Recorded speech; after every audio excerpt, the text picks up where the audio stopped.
Hello everyone, আসসালামু আলাইকুম। আপনারা সবাই কেমন আছেন? আপনাদের পাখিগুলো কেমন আছে? আজকের এই ভিডিওতে আপনাদের সাথে যে বিষয় নিয়ে আলোচনা করব সেটা হচ্ছে মল্টিং, বা যেটা আমরা বলি পাকা ঝরে যায় শরীর থেকে। পাখির শরীর থেকে পাকা ঝরে পড়ে, এইটাকে মল্টিং বলে। আর এই মল্টিংটা বছরে পাখির 2বার হয়, এটা নিয়ম, এই অনুযায়ী হয়, এটা হবি। কারো কারো পাখি 3বারও হয়, কিন্তু 2বার হয়। তো এই মোল্ডিংটা খুব ইজি জিনিস, আবার খুব কঠিন জিনিস।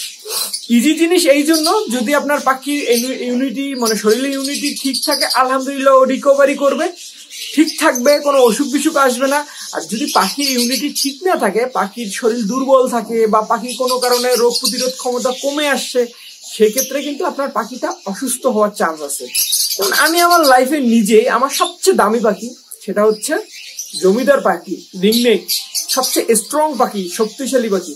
সেই পাখিকে একটা পাখি আমি এক সিজনে এক মোল্ডিং এর কারণে হারাই ফেলছি। আর মোল্ডিংটা আমি সাধারণত দেখছি 2 টাইমে হয়। একটা হলো এরকম শীত শীত শীত আসছে, শীতের টাইমে হয়ে থাকে। আর আরেকটা সময় আমি দেখছি যে আপনার হচ্ছে পাখিগুলোকে যখন রেস্ট দিই, অবসর টাইমে থাকে। তো এই দুটোর সময় আমার পাখির হয়, জানি না আপনাদের পাখি কখন হয়, এটা যে কোনো সময় হইতে পারে। তো করণীয় হচ্ছে, মোল্ডিং যতটা ইজি জিনিস অতটাই কঠিন জিনিস। মোল্ডিং যতটা ভালো আবার অতটাই খারাপ। ভালো বলতে এইটাই, যদি আপনার পাখির শরীরের রোগ প্রতিরোধ ক্ষমতা অনেক ভালো থাকে, তাহলে এই মোল্ডিং টোল্ডিং এ কিচ্ছু হবে না। কিন্তু আপনার পাখির যদি রোগ প্রতিরোধ ক্ষমতা একেবারে জিরো হয়ে থাকে, যে একদম জিরো, যে ওর শরীরে আস্তে আস্তে ইউনিটি কমে আসছে, সেটা আপনারা যে জিনিসটা করবেন সেটা হচ্ছে, আপনারা আপনাদের ওই সময় আপনাদের পাখিটার জন্য এক্সট্রা টেক কেয়ার করতে হবে। এবং এক্সট্রা টেক কেয়ার কিভাবে করবেন সেটা আপনাদেরকে জানাবো। এবং ওই সময় আপনারা অগ্রিম কিছু ঔষধ প্রয়োগ করবেন, যে ঔষধগুলো প্রয়োগ করার কারণে আপনার পাখিগুলো ঠিক থাকবে। এখন অনেকে আমাকে বলতে পারেন, ভাই মোল্ডিং এর সময় ঔষধ দিব, এটা আবার কি আছে? অনেক অভিজ্ঞ যারা আছে তারা বলতে পারে। কিন্তু ভাই, আমিও এটা ভাবতাম একটা সময়, মোল্ডিং কোনো ব্যাপার না, এটা হয়, এটা রেগুলারলি একটা জিনিস হয়, ঠিক হয়ে যায় হয়তো। কিন্তু পাখির যে ইউনিটি কমে আসে, বা রোগ প্রতিরোধ ক্ষমতা কমে আসে, বা ডিম বাচ্চা করতে করতে শরীরে যে স্ট্যামিনাটা কমে আসে, তখন কিন্তু এই ছোট ছোট বিষয়গুলো থেকেও আপনার পাখির রোগ হওয়ার চান্স থাকে, মানে অ্যাটাক করার চান্স থাকে, এবং অসুস্থ হওয়ার চান্স থাকে। সেক্ষেত্রে আপনাদেরকে আমি আজকে ওই বিষয় নিয়ে আলোচনা করব। আর আরেকটা কথা বলবো, যে আপনি কিভাবে বুঝবেন আপনার পাখির যে মোল্ডিং চলতেছে। হ্যাঁ, মোল্ডিং কিভাবে চলতেছে, এটা আপনারা কিভাবে বুঝবেন। আর আরেকটা কথা বলতে চাই, সেটা হচ্ছে, আপনারা যদি আমার এই চ্যানেলের নতুন ভিউয়ার হয়ে থাকেন, নিশ্চয়ই সাবস্ক্রাইব করবেন। আর ইউটিউবে দেখে থাকলে এবং ফেসবুকে দেখে থাকলে অবশ্যই ফলোয়ার বাটনটা অন করবেন, এবং নতুন নতুন ভিডিও পাওয়ার জন্য নোটিফিকেশন অন করে রাখবেন। এবং এই চ্যানেলটা শুধুমাত্র আপনাদের ভালোবাসার পাখির ইনফরমেশন মূলক যে ভিডিওগুলো, এগুলো নিয়ে দিয়ে থাকি আমি। তার পাশাপাশি আমার যে সফলতা পাই, যেটা দেখলে আপনারা অনেক ইন্সপায়ার হন, এই ভিডিওগুলো দিই। তা বাদিত আমি কিন্তু আমার এই চ্যানেলে কখনো বিক্রি সংক্রান্ত বা অন্য ব্যবসায়িক কোনো কথাবার্তা বলি না। আপনারা ভিডিওগুলো চেক করে দেখতে পারবেন। তো এখন মূল কথা আসি, সেটা হচ্ছে, আপনার পাখির মোল্ডিং হলে প্রথমত কি বুঝবেন? আপনার পাখির শরীর থেকে লোমগুলো ঝরে যাবে। যখন পাখিগুলোর লোমগুলো ঝরে যায়, তখন কিন্তু পাখির শরীরে এক ধরনের ব্যথা সৃষ্টি হয়। একটা গাছ থেকে যখন পাতা ছিঁড়ে ছিঁড়ে পড়ে যায়, গাছটা দেখতেও তো দূর থেকে মনে হবে খালি লাগতেছে, এবং এই গাছটা আবার নতুন করে গাছের যে পাতাগুলো গাজাবে, সেটা কিন্তু একটা সময়ের ব্যাপার। এবং যখন বের হয়, তখনও কিন্তু, যেমন আমাদের শরীরের, মনে করেন আমি একটা বুঝাই, অনেকে তো আমাকে পাগল বলে, কারণ আমি মানুষের সাথে পাখির কম্পেয়ার করে। দেখেন, আমার শরীরের যদি কোনো কারণে একটা লোম পড়ে যায়, বা আমার কোনো অংশ যদি ছিলে যায়, সেক্ষেত্রে আবার নতুন করে গাজায় উঠতে কিন্তু ভাই একটু ব্যথা ফিল হয়। তারপরে মনে করেন সময় লাগে, আস্তে আস্তে কিন্তু হয়।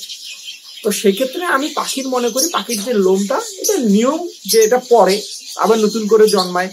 কিন্তু এই ক্ষেত্রে আপনারা যে কাজগুলো করবেন, সেটা সর্বপ্রথম হচ্ছে, যখন আপনার পাখির মোল্ডিং চলবে, তখন আপনার পাখির টেক কেয়ারটা এক্সেপশনাল ভাবে করবেন। যেমন তখন খাবারের পরিমাণটা একটু বাড়াই দিবেন। সে সময় কিন্তু পাখি খেতে চায় খুব কম, কারণ শরীরে ব্যথা হওয়ার কারণে রুচিটা কমে আসে। সেক্ষেত্রে আপনারা ওই সময় আপনাদের পাখিকে যেটুকু এক্সট্রা টেক কেয়ার করবেন, সেটা হচ্ছে খাবার ভালোভাবে দিবেন। তার পাশাপাশি আপনারা 3টা ঔষধ প্রয়োগ করবেন। এই 3টা ঔষধ আমি কিন্তু আপনাদেরকে না অ্যান্টিবায়োটিকের কথা বলবো, না আপনার ব্যথার ওষুধের কথা বলবো, কিচ্ছু বলবো না। আমি যে 3টা ঔষধ বলবো, ওই সময় ওদেরকে রিকভারি করার জন্য ওই 3টা ঔষধ বেস্ট। আর আমি নিজে প্রয়োগ করি। আমি নিজে প্রয়োগ করে যেটা সফলতা পাইছি বা যেটা উপকার পাই সেটাই কিন্তু আপনাদেরকে শেয়ার করি। আর আরেকটা কথা বলতে চাই ভাই আপনাদেরকে, দেখেন ভাই, আমি যদি আপনাদেরকে ভুলভাল কোনো ট্রিটমেন্ট দিই, এই ভুলভাল ট্রিটমেন্টটা কিন্তু আপনি আপনার পাখিকে দিবেন, এবং আপনার পাখির যদি অবলা পাখিটা ভুলভাল ট্রিটমেন্টে মারা যায়, সমস্ত পাপ কিন্তু আমার হবে। তাই আমি এমন কিছু আপনাদেরকে বলি না, বা আমি কোনো কিন্তু ঔষধ কোম্পানিরও অ্যাড করি না। আমি যেটা ঔষধ যেখানে ইম্পর্টেন্ট যেটা মনে হয় সেটাই ব্যবহার করি, সেটা আমি হোমিও করি, আয়ুর্বেদিক করি, আমি নিজের অর্গানিক ভাবে করি। সেক্ষেত্রে আপনারা নিশ্চিন্তে এগুলো খাওয়াতে পারেন। হ্যাঁ, আপনার অবলা প্রাণীগুলো সুস্থ থাকবে, ভালো থাকবে। তো প্রথমত মূল কথায় আসি, সেটা হচ্ছে আপনারা সবাই চিনেন, এটা হচ্ছে ক্যালপ্লেক্স। হ্যাঁ, খুবই ভালো ঔষধটা, আমি মনে করি ক্যালসিয়ামের মতো অনেক ক্যালপ্লেক্স মানে অনেক ক্যালসিয়ামের ওষুধ আছে, তার মধ্যে এইটা আমার কাছে অনেক ভালো মনে হয়, ক্যালপ্লেক্স এবং ওজিং। ওজিংটা যেমন আমার খুব ভালো, তাই আমি মনে করি এটা সাপ্লাই বন্ধ হয়ে গেছে, তারপর আমি 24 সাল পর্যন্ত কিনে রেখে দিছি আমার নিজের কাছে, যে আমি খাওয়াবো, তারপরে যদি নতুন কিছু আসে তখন দেখবো। যেটা আমি উপকার পাইছি সেটা রেখে দিই। তো আপনারা ওজিং পাবেন না বাজারে, আপনারা আপনাদের ইচ্ছা মতন যেটা সবচেয়ে ভালো জিন এটা নিবেন। তো এই ক্যালপ্লেক্স আর ওজিং আপনারা করবেন সকালবেলা। সকালবেলা আপনারা হচ্ছে 5 দিন দিবেন। ওজিং আর ক্যালপ্লেক্স কিভাবে দিতে হয় সেটা আপনাদেরকে আমি বলে দিছি এর আগে ব্রিডিং কোর্সে, আবারও বলে দিচ্ছি। ক্যালপ্লেক্স দিবেন হচ্ছে আপনারা 1 লিটার পানিতে 2.5 মিলি, 1 লিটার পানিতে 2.5 মিলি।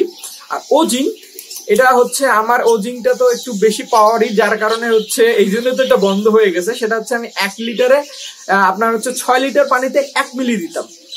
আর আপনারা দোকানের থেকে দেখবেন এবং গায়ের মধ্যে লেগে দেওয়া থাকে যে কোন ওষুধটা কতটুকু দিতে হবে। তো আপনার জিং এর ক্ষেত্রে যতটুকু দেওয়ার থাকবে সেক্ষেত্রে আপনারা ওটা দিবেন।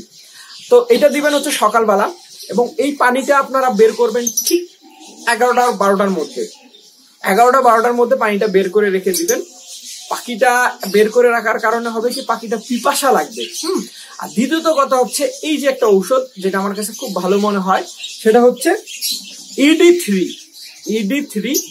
যেটা হচ্ছে আপনারা ED3 বলেন। হ্যাঁ, এই ED3 নিয়ে অনেকের ভুল ধারণা, অনেকে ভাবে যে এটা শুধু শীতের ঔষধ, শীতে ব্যবহার করে। হ্যাঁ, এটা না। ED3টা হচ্ছে আমি মনে করি আপনার পাখির যদি স্ট্যামিনা 0 হয়ে যায় বা কমে আসে, বা পাখির চঞ্চলতা কমে আসে, তখন এই চঞ্চলতা বৃদ্ধি করে। আরো অনেক উপকার আছে, আসলে এটা বলতে এত কিছু আমি বলতে চাচ্ছি না, শুধু আপনাকে এটা বলতে চাচ্ছি, এই ED3 আপনারা 3 লিটার পানি বা 4 লিটার পানিতে 1 মিলি দিবেন। বেশি না, 3 থেকে 4 লিটার পানিতে 1 মিলি দিবেন। এবং বিকালবেলা এই ওষুধটা বিকালবেলা খুব কার্যকর, কারণ শরীরে যখন পাখির এই অ্যাক্টিভিটিসে আমি দেখছি যে এটা খুব কার্যকর হচ্ছে বিকালবেলা।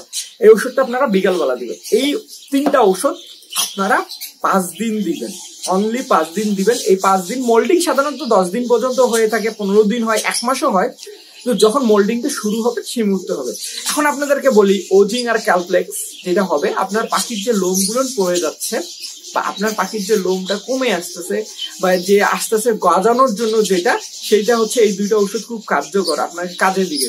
আর ED3 হচ্ছে সেই সময় যে আপনার পাখিটা দুর্বল হয়ে যাচ্ছে ব্যথার কারণে, বা অ্যাক্টিভিটি 0 হয়ে যাচ্ছে, সেই পাখিটাকে আপনার চাঞ্চলতা বৃদ্ধি করবে, আবার নতুনত্বর মধ্যে চলে নিয়ে আসবে। সো আমি মনে আপনাদেরকে ক্লিয়ার করতে পারছি যে মোল্ডিং হলে ঘাবড়ানোর কিচ্ছু নেই।